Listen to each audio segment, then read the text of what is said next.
So good evening students, today we will see the current affairs analysis of 23rd October 2020. So first news, State of Global Air Report given by the Health Effects Institute. So it's a non-profit institute, no need to go in detail. இந்தியாவை பொறுத்தவரையும் டெல்லி மட்டும் இல்லை, இந்தியாவோட pollution is very high. அதில் மெயினாக particulate matter 2.5 and 10 level வந்து மற்ற கண்ட்ரிஸை விட டெல்லி ஏஷியனில் இருக்கக்கூடிய டெல்லி கண்ட்ரியில் இந்தியாவில் ரொம்ப அதிகமாக இருக்குது அப்படின்றத சொல்லியிருக்காங்க. இட் வில் அஃபெக்ட் அப்படின்றது தான் இந்த ஆர்டிகிள் சொல்லுது. Mainly India, Bangladesh, Pakistan, Nepal are among the highest 2.5 exposure. 2.5னா தெரியும் இல்லையா, 2.5 மைக்ரோமீட்டர்ஸ் அண்ட் எக்ஸ்போசர். அது இப்போ இன்க்ரீஸ் ஆகிருக்கு அப்படின்றது சரியா. 2010 அந்த 2019 இப்போ இருக்கக்கூடிய லெவலில் it's increasing because of the stubble burning, pollutions because of industry, அப்புறம் கன்ஸ்ட்ரக்ஷனில் வரக்கூடிய ஸ்மோக் இதன் மூலமாக. அப்புறம் இந்தியாவை பொறுத்த வரைக்கும் another harmful gas is O3 nitrous oxide plus VOC, that is volatile organic components கூட சேர்ந்து லைக் O3 மாலிகூல்ஸ் உருவாகுது. அது வந்து பேட் ஓசோன். லைக் ட்ரோபோஸ்பியரில் ஸ்ட்ராட்டோஸ்பியரில் இருக்கக்கூடியது இட்ஸ் அ குட் ஓசோன், ட்ரோபோஸ்பியரில் இருக்கக்கூடிய இட்ஸ் அ பேட் திங் சரியா. கவர்மெண்ட் என்னெல்லாம் இனிஷியேட்டிவ் எடுத்திருக்காங்க அப்படின்னா, Pradhan Mantri Ujjwala scheme to reduce the carbon smoke, fossil fuel ஸ்மோக்கை கண்ட்ரோல் பண்ணுறதுக்கு. Then national clean air programme is there to reduce the clean air, like to reduce the pollution. அதுக்கு we having the SAFAR system, monitoring, air quality monitoring index எல்லாமே அந்த ஸ்கீமில் தான் வருது. Introduction of BS6 emission vehicles. அப்புறம் graded response action plan for Delhi மட்டும் இல்லை, all over the cities introduce பண்ணிகிட்டு இருக்காங்க. ஸோ ரொம்ப ஸ்மோக்கிங் கண்ட்ரோல் இருந்துச்சு அப்படின்னா, ஸ்மோக்கிங் அதிகமாக இருந்துச்சு அப்படின்னா ஷட் டவுன் பண்ணுறது, industry shut down, vehicle shut downs etcetera. So இதில் அதிகமாக பாதிப்படையக்கூடியது சில்ட்ரன்ஸ் அப்படின்னு சொல்லப்படுது. அதுவும் 5 வயசுக்கு கீழே இருக்கக்கூடிய குழந்தைங்க, அதுகளுக்கு சொல்ல தெரியாத வயசுலேயே ஏர் பொல்யூஷனால் பாதிக்கப்பட்டு இறந்து போகுது. இந்தியாவில் சராசரி 1,16,000 infants are getting affected by this particulate மேட்டர்னால் வரக்கூடிய ப்ராப்ளம். மெயினாக பார்ட்டிகுலேட் மேட்டர் 2.5 வந்து solid fuels like charcoal, wood, animal dung for cooking நம்ம பயன்படுத்துவோம்ல, எரிக்கிறது. அனிமல் டங்னால் வராது, அனிமல் டங்கை காய வச்சு அதை எரிப்பாங்க இல்லையா. So cow dungs, so it was used. அதன் மூலமாக வரக்கூடிய பொல்யூஷன்ஸ் மூலமாக இட்ஸ் வல்னரபிள் கேட்டகரி.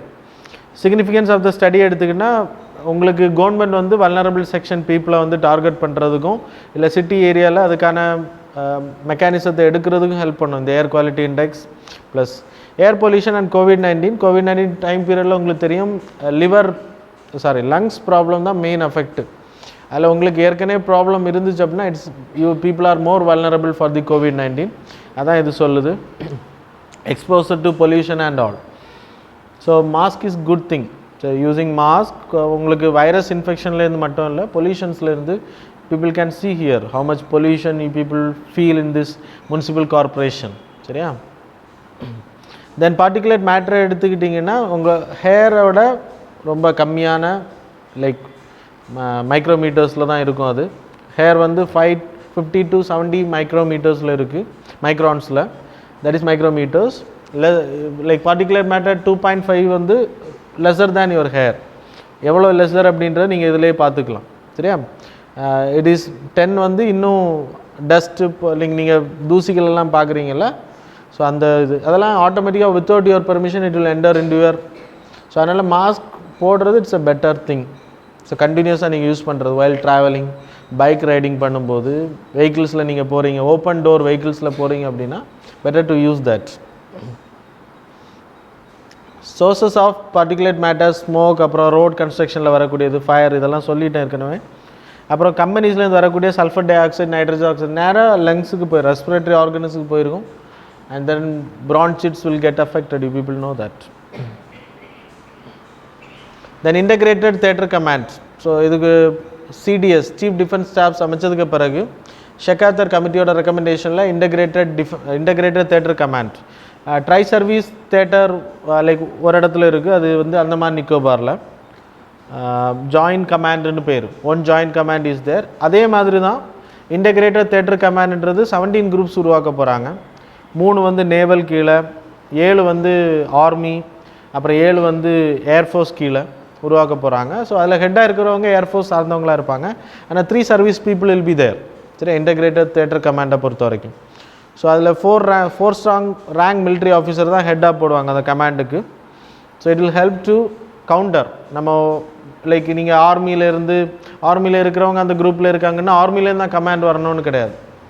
அதில் யார் ஹெட் இருக்காங்களோ they will command and then they will get from the like tri service group. அந்த ஹெட் இருப்பாங்க இல்லையா, சீஃப் டிஃபென்ஸ் ஸ்டாஃப், அது கீழே there is a staff of defence ஒருத்தர் இருப்பார், அவரோட ஆர்டர் வரும். So he have to obey. சரியா? தென் டிபார்ட்மெண்ட் ஆஃப் மிலிட்ரி அஃபேர்ஸில் சீஃப் டிஃபென்ஸ் ஸ்டாஃப் தான் ஹெட்டாக இருப்பாங்க. ஸோ மிலிட்ரி ரிலேட்டடாக கவர்மெண்ட்டுக்கு அட்வைசரி கொடுக்கக்கூடியவங்க தான் இவங்க. சரியா? தே ஆர் நாட் ஆர்டர் பண்ண மாட்டாங்க, they won't command, but they will recommend what are the things have to be made. So that's all. Then demand for repeal of unlawful activities prevention act 1976 இது உருவாக்கப்படுது. நமக்கு நிறைய தடா act, பொட்டா சட்டங்கள் எல்லாம் இருந்துச்சு இல்லையா. Preventive detention, வருமுன் காப்பது, டெரரிஸ்ட் ஆக்டிவிட்டீஸில் ஈடுபடுவாங்க அப்படின்ற பேரில் அரெஸ்ட் பண்ணுறது, கலவரத்தில் ஈடுபடுவாங்க அப்படின்ற பேரில் அரெஸ்ட் பண்ணுறது, நிறைய சட்டங்கள் இருந்துச்சு. இப்போ எல்லாத்தையும் ஒன்றாக்கி உப்பா சட்டம் அப்படின்னு வச்சுருக்கோம். That is unlawful activities prevention act. இதை பொறுத்த வரைக்கும் 2 years imprisonment is like confirm. சரி, அதில் நீங்கள் அந்த லா அடிப்படையில் உங்களுக்கு நான் சொல்லி ப்ரிவென்டிவ் டிடென்ஷனை பொறுத்த வரைக்கும் லைக் 3 months 2 months நீங்கள் வச்சுருக்கலாம். அதுக்கு மேலே லைக் எக்ஸ்டெண்ட் பண்ணணும் அப்படின்னா judiciary have to decide, the judge panel have to decide. லாவில் நீங்கள் வச்சுருந்தீங்க அப்படின்னா it will continue for the like year mentioned in the law. சரியா? ஸோ உப்பா ஆக்டை பொறுத்தவரை 1967 உருவாக்கப்பட்டுச்சு. அதோட மெயின் வந்து டெரிட்டோரியல் இன்டெகிரிட்டி, சொவர்னிட்டி ஆஃப் இந்தியாவுக்கு எதிராக யாராவது ஆக்ட் பண்ணுறாங்கன்னா it will be allowed. Death penalty and life imprisonment final punishment of this UAPA act. So file charge sheet வந்து 180 days முடிக்கணும். 2004 டெரரிஸ்ட் ஆக்டையும் இதில் ஆட் பண்ணாங்க. இப்போ நக்சலில் அது மாதிரி இந்த மாதிரி ஆக்டிவிட்டீஸில் ஈடுபடுறவங்களெல்லாம் முன்கூட்டியே அரெஸ்ட் பண்ணுறதுக்கு உப்பா சட்டம் ஹெல்ப் பண்ணும். இப்போ ரீசெண்டாக டெரரிஸ்ட் குரூப்ஸையும் உப்பா ஆக்டில் கொண்டு வந்துட்டாங்க. டெஃபினிஷன் ஆஃப் டெரரிஸ்ட் குரூப்ஸ் டெரரிசமில் கொண்டு வந்துட்டாங்க. ஸோ பேன் பண்ண முடியும் இப்போ recent amendment. So it is a bill still, இன்னும் அது பாஸ் பண்ணப்படலை. 2019 இது இன்ட்ரடியூஸ் இன் த பார்லமெண்ட். முன்னாடி இண்டிவிஜுவல் 2004 இண்டிவிஜுவல் யாராவது டெரரிஸ்ட் ஆக்டிவிட்டீஸ் கமிட் பண்ணுறாங்கன்னா we can arrest under the UAPA act. ஆனால் இப்போது organisation can be banned, seize பண்ண முடியும் ஆர்கனைசேஷனை. தென் இதோட இன்வெஸ்டிகேஷன் ஏஜென்சி எடுத்துக்கிட்டால் என்ஐஏ, சிபிஐ கிடையாது, நேஷ்னல் இன்வெஸ்டிகேஷன் ஏஜென்சி. அவங்க வித்தவுட் பர்மிஷன், சிபிஐ பொறுத்த வரைக்கும் ஒரு ஸ்டேட்டுக்குள்ளே போய் இன்வெஸ்டிகேஷன் பண்ணோன்னா they have to get permission from the state allow பண்ணியிருக்கணும். அவங்க சட்டம் அலோவ் பண்ணால் மட்டும்தான் இட் வில் பி அலோட். ஆனால் நேஷ்னல் இன்வெஸ்டிகேஷன் ஏஜென்சியை பொறுத்த வரைக்கும் without permission they can go and search and they can do investigation. So 4th news வந்து India invited to join blue dot network. Blue dot நெட்ஒர்க்ன்றது counter சைனீஸோட belt and road இனிஷியேஷனை, அதை maritime belt and road இனிஷியேஷனை வந்து counter பண்ணுறதுக்காக உருவாக்கப்பட்டது தான் இது. இது mainly it's not about funding the project, it's not about giving any, it's about only certification. இதை இனிஷியேட் பண்ணது யூஎஸ், அது கூட ஜப்பானும் ஆஸ்திரேலியாவும். இப்போது இதுலேயும் வந்து இந்தியாவை சேர்க்கறதுக்கு ரிக்வஸ்ட் பண்ணியிருக்காங்க. So it will become a quad குரூப்பில் இன்னொரு இட்ஸ் அ ப்ளூ டாட் சர்டிஃபிகேஷன்றது ப்ராஜெக்டை சர்டிஃபை பண்ணக்கூடியது. ப்ராஜெக்ட் இன் த சென்ஸ் ஒரு பெரிய அளவில் லைக் பேங்க் லைக் இன்னொரு கண்ட்ரியோட டெட் ட்ராப்பில் போய் மாட்டலை, அது ஒரு மெயின். இது நீங்கள் கடன் வாங்கக்கூடியது இட்ஸ் அ லீகல் பேங்காக இருக்கணும். அது மட்டும் இல்லை, அப்புறம் சஸ்டைனபிள் டெவலப்மெண்ட் கேட்டகரியில் அந்த ப்ராஜெக்ட்ஸ் இருக்கணும். அந்த ப்ராஜெக்ட் வர்றதுனால எந்த ஒரு பெரிய பாதிப்பும் வராது. அப்படி இருக்கக்கூடிய ப்ராஜெக்ட்ஸை தான் ப்ளூ டாட் சர்டிஃபிகேஷன் ப்ரொவைட் பண்ணுவாங்க. ஸோ இந்த இந்தியன் ஓஷன் ஏரியாவில் நீங்கள் என்ன கன்ஸ்ட்ரக்ஷன் பண்ணாலுமே இந்த சர்டிஃபிகேஷன் இருந்துச்சு அப்படின்னா you will get fund etcetera from banks etcetera. So அதுக்கு தான் இந்த சர்டிஃபிகேஷன் ப்ரொவைட் பண்ணுறாங்க. It's countering the PRI, that's all. So இப்போ இந்தியாவை இதில் சேர்க்கறதுக்கு லைக் இன்வைட் பண்ணியிருக்காங்க.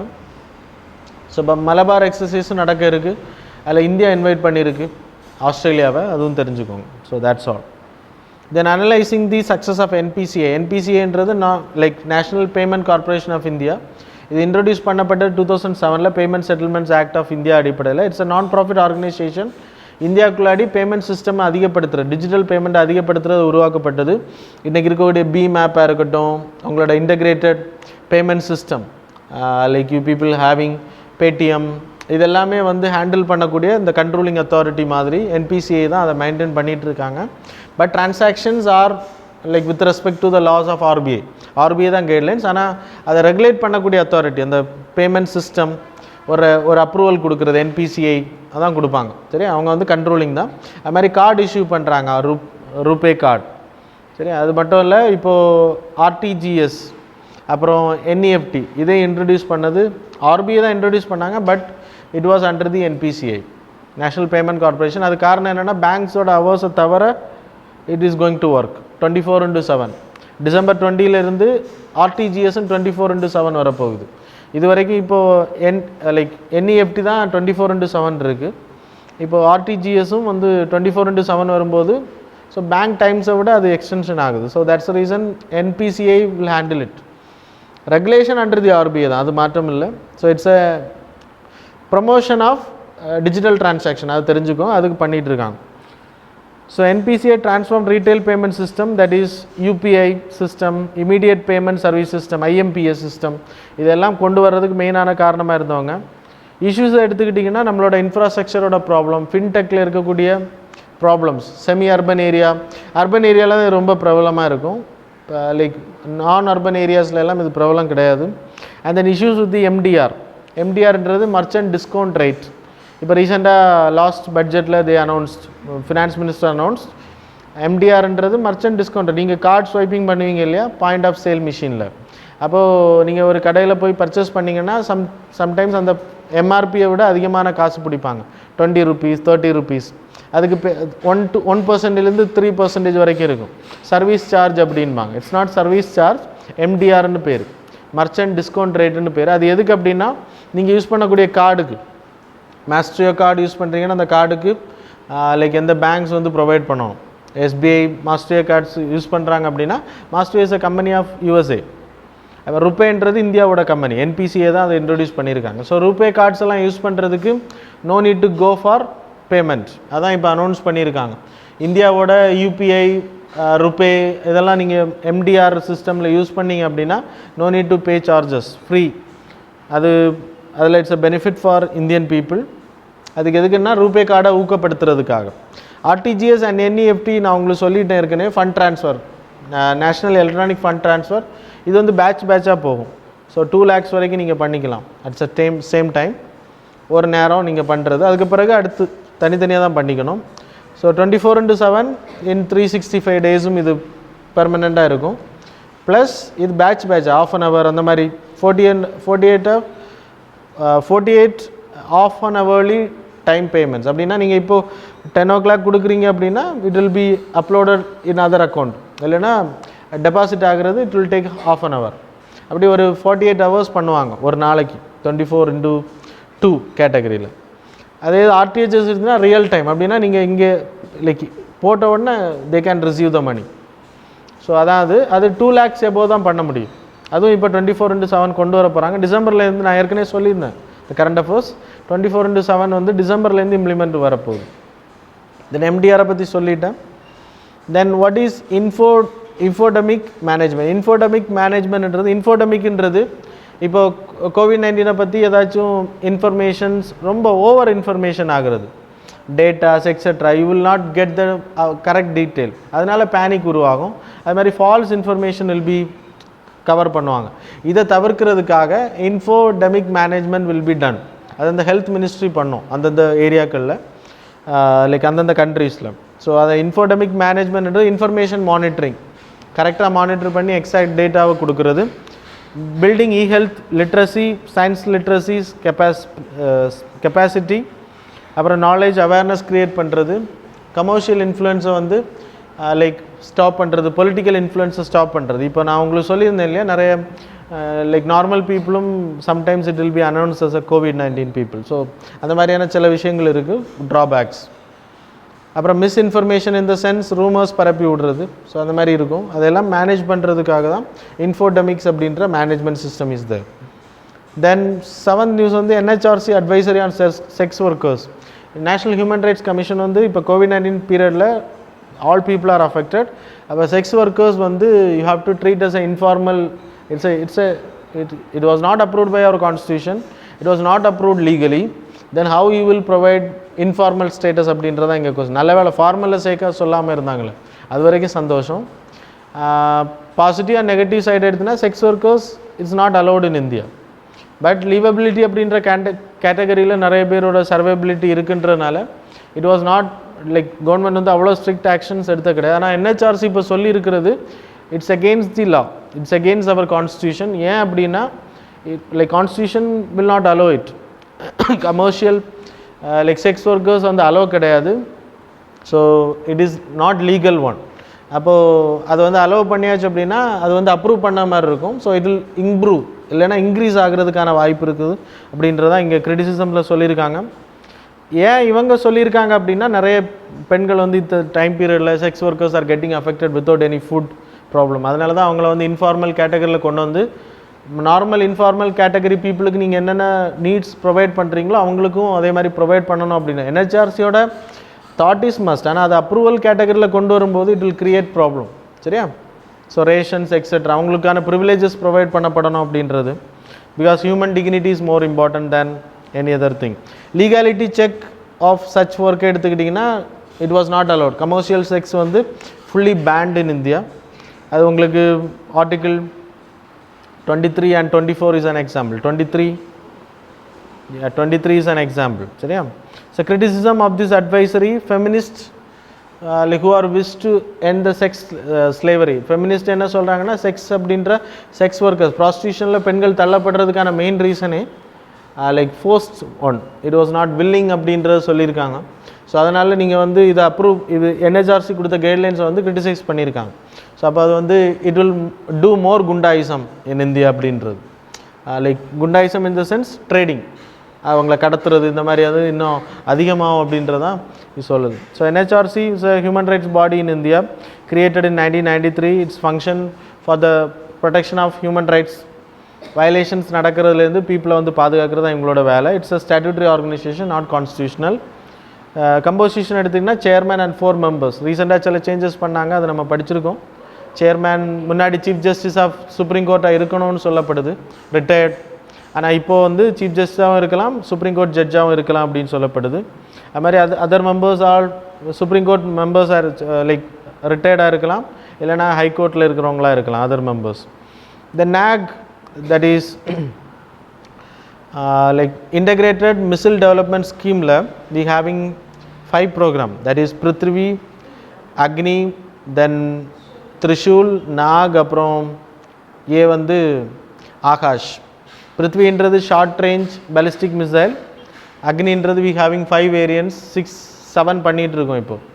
And then Trishul என்றது short range, 5 வந்து intercontinental தாக்கக்கூடியது. Then third வந்து Agni like anti tank missile நாக்ன்றது. ஸோ ஆகாஷ்ன்றது சர்ஃபஸ் டு ஏர் விமானங்களை தாக்கக்கூடியது, இல்லைனா ஏரில் போகக்கூடிய ஹெலிகாப்டர்ஸை ஹெலிகாம்ஸை ஸ்டாப் பண்ணக்கூடியது. சரியா? ஸோ இது வந்து 1983 this programme was launch by the guidance of the APJ Abdul Kalam. சரியா? ஸோ அதன் மூலமாக தான் இன்றைக்கி நம்ம மிசில் மேன் அப்படின்னு அவரை சொல்கிறோம். He is the main reason for doing this. இப்போ நாக் வந்து அட்வான்ஸ் வந்து டெஸ்ட் பண்ணியிருக்கோம், இதை ஃபைனல் டெஸ்ட்டுன்னு சொல்லப்படுது. இன்னும் நம்ம இதை யூஸ் பண்ண ஆரம்பிக்கலை. ஆன்டி டேங்க் மிசைல், நம்மளோட ஆன்டி டேங்க் மிசைல் வந்து ஸ்பைக், இஸ்ரேல்லேருந்து நம்ம இறக்குமதி பண்ணுறோம். இப்போ ரீசெண்டாக கூட சைனா கூட நமக்கு லைக் ப்ராப்ளம்ஸ் வந்தப்போ we imported like defence procurement பண்ணும்போது சைனாவோட இஸ்ரேலோட ஸ்பைக் ஆன்டி டேங்கை தான் நம்ம பர்ச்சேஸ் ஆர்டர் கொடுத்துருந்தோம். அதுக்கான ரீசன் என்னென்னா நம்ம இந்த நாக் இன்னும் ப்ராப்பராக ரெடி ஆகலை. இப்போ தான் அதோட ஃபைனல் டெஸ்டிங் முடிஞ்சிருக்கு, இனி இன்டகிரேட் பண்ணப்படும் ஆர்மியில். So that's why it's a good news. இது லைக் ஸ்ட்ரைட்டாக மேலே போயிட்டு அப்புறம் கீழே வரும் அப்படின்னா டார்கெட் ஃபயர் அண்ட் ஃபர்கெட் அப்படின்னு பேர். ஒரு வாட்டி நீங்கள் அக்யூரேட் டார்கெட்டை லான்ச் பண்ணிக்கிட்டீங்க அப்படின்னா அது சேஞ்ச் ஆனால் கூட டார்கெட் அட்டாக் பண்ணும். ஸோ இது ஸ்ட்ரைட்டானா இப்படி போய் மேலே போனதுக்கு பிறகு it will come down like this. டார்கெட்டில் கரெக்டாக கீழே வரும், அந்த டார்கெட்டுக்கு மேலே கரெக்டாக வந்து தாக்குதல் பண்ணும். அதான் இதோட கேப்பபிலிட்டி இல்லை அட்வான்ஸ்மெண்ட். அக்யூரஸியை வந்து தவற விடாது. சப்போஸ் டார்கெட் நீங்கினா கூட இட் வில் அட்டாக் கேர்ஃபுல்லி. அதான் ஃபயர் அண்ட் ஃபர்கெட் அப்படின்னு. பிரம்மோஸும் அதே கேட்டகரி தான் இப்போ. சரியா? ஸோ நான் உங்களுக்கு சொல்லிட்டேன் எல்லாமே. அப்புறம் ஹெலினா அப்படின்றது ஹெலிகாப்டர் வெர்ஷன். இது லேண்ட்லேருந்து லான்ச் பண்ணக்கூடியது, இல்லைனா ஷிப்லேருந்து லான்ச் பண்ணக்கூடியது. ஹெலினான்றது ஹெலிகாப்டர்லேருந்து இதை லான்ச் பண்ண முடியும், அது advanced. So that's all. The ninth one, CPI industrial workers அதோட ரிப்போர்ட் ரிலீஸ் பண்ணியிருக்காங்க. நியூ சீரீஸ் கேட்டகரி இந்த சென்ஸ் முன்னாடி இதோட பேஸ் இயர் வந்து 2004 இருந்து சீரீஸ்னால் சேஞ்ச் எல்லாம் பண்ணலை. 2004 வந்து பேஸ் இயராக வச்சு இதை எடுத்துகிட்டு இருந்தாங்க. இந்த பேஸ் இயர்ன்ற சென்ஸ் தெரியும் இல்லையா? So it's a static year, fluctuation இல்லாத டைம் பீரியடில் அந்த ரேட். இப்போ அதோட இதை வந்து 2016 ஷிஃப்ட் பண்ணியிருக்காங்க பேஸ் இயரை. தட்ஸ் வை இப்போ ரிலீஸ் பண்ணக்கூடியது 2016 பேசிஸில் ரிலீஸ் பண்ணுறாங்க. கம்பேரிங் கான்ஸ்டன்ட் இயரை வந்து 2016 வச்சுட்டு இப்போ இருக்கக்கூடிய இண்டஸ்ட்ரியல் ஒர்க்கர்ஸோட லைக் டெய்லி செலவுகளை வந்து லைக் செக் பண்ணுறாங்க. இது எதுக்கு யூஸ் ஆகும்னா டியர்னஸ் அலோன்ஸ், இப்போ ஹாஸ்பிட்டல் இல்லைன்னா நீங்கள் வந்து ட்ராவல் இந்த மாதிரி நீங்கள் டியர்னஸ் அலோன் டிஏன்னு சொல்லுவாங்க, எம்ப்ளாயிஸுக்கு கொடுப்பாங்க, கம்பெனிஸில் கொடுப்பாங்க. அது மாதிரி கவர்மெண்ட் எம்ப்ளாயிஸுக்கு இருக்கும், டிஏன்னு சொல்லுவாங்க. அது வந்து அகவிலைப்படின்னு சொல்லுவாங்க தமிழில். அது ஏற்றிட்டே போவாங்க. அது எதுக்குன்னா ரெண்டு இதெல்லாம் கேல்குலேட் பண்ணப்படும். இதே இண்டஸ்ட்ரியல் ஒர்க்கர்ஸ் மத்தியில் கணக்கெடுக்கிறது தான் இவங்களோட வேலை. CSO will do that. Sorry, ministry of labour and employment will do that. சரியா? சிஎஸ்ஓ வந்து சிபிஐ ரூரல் கேட்டகரியை சிஎஸ்ஓ பண்ணும். So that's all. அப்புறம் சிபிஐயில் இருக்கக்கூடிய வேறு கேட்டகரி இதெல்லாம் நீங்கள் அவ்வளோ படிக்க வேணாம் இதோட, ஏன்னா எவ்வளோ டீட்டெயிலாக போக மாட்டோம். CBI rural and WB urban, அப்புறம் டபிள்யூபிஐ மட்டும் நீங்கள் தெரிஞ்சுக்கிட்டால் போகும் டீட்டெயிலாக. அதுக்கு ரிலேட்டடாக தான் கொஸ்டின்ஸ் வந்துருந்துச்சு இந்த வாட்டி யூபிஎஸ்சியில். ஸோ சிபிஐ பொறுத்த வரைக்கும் சிஎஸ்ஓ இதை ரிலீஸ் பண்ணுறாங்க. ஸோ இட் வாஸ் அதில் 3 கேட்டகரிஸ் இருக்குது. இண்டஸ்ட்ரியல் ஒர்க்கர்ஸ், ரூரல், அப்புறம் அக்ரிகல்ச்சர் லேபர் கேட்டகரியில். இனி இதில் சிஎஸ் லைக் சிபிஐயில் urban and rural is there செப்பரேட்டாக, அது எடுக்கப்படுது. இது 3 rural employment sorry labour bureau எடுக்கிறாங்க எம்ப்ளாய்மெண்ட் கேட்டகரியில். So that's all. So that's all about today's current affairs. Tomorrow, அப்புறம் டே ஆஃப்டர் டுமாரோ, அப்புறம் மண்டேக்குள்ளே சேர்த்து Tuesday we will see. So that's all about today's current affairs session. Thanks a lot for joining.